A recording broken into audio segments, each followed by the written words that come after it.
দোকান খুলতে দেরি হওয়ায় জন্মদাতা বাবার হাতেই প্রাণ গেল ছেলের।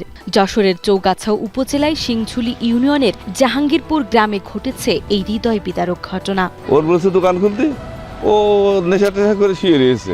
পরে বোধ দোকানে গেলি চুরি চামারি করে ওই বউটা আছে বাপের বাড়ি নিয়ে যায়। এইটাও সহ্য করতে পারিনি। বাপের খুব একটা দোষ না, সর্বসোজা মানুষ একদম। হঠাৎ করে যে কি হয়েছে এটা আমরা বলতে পারবো না। ছেলে একেবারেই খারাপ না, অত খারাপ না। এখনকার ছেলেপিলে আসলেই অল্প আড্ড। এখন কিছু ছেলেপিলে এরকম থাকে, আবার ব্যবসা করে দুই বাপই। উনি হয়তো বা মেরে ফেলবে এই উদ্দেশ্যে মারিনি, ঠিক আছে। উনি জাস্ট ছেলে যেরকম শাসন করে বাপে ওইভাবেই মারতে গেছে, হয়তো বেকায়দা কোনো জায়গায় লেগে গেছে। এখন বেকায়দায় মনে করেন মানুষের শরীর তো সব জায়গায় একরকম থাকে না। এখন ভিতরে যদি কোনো জায়গায় আপনার ইনজুরি হয়, ইন্টারনাল ব্লিডিং হয়, সেক্ষেত্রে তো তা আসলেই সমস্যা। ছেলে আগে যেমন ছিল তার থেকে অনেক পরিবর্তন হয়েছে, কিন্তু বাপ হয়তো রাগ চেক দিতে পারে নাই। নিহত তরিকুল ইসলাম গত ২০ জানুয়ারি নিজ বাড়ির সামনে থাকা মুদি দোকান না খুলে ঘুমিয়ে থাকে।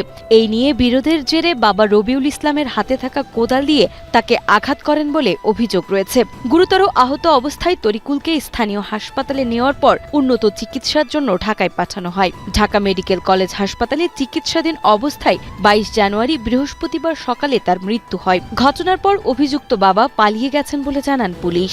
আজকে আমার মামলা হয়েছে, কিন্তু যখন শুনতে মারা গেছে তখন ওর বাবা পলাতক হয়ে গেছে।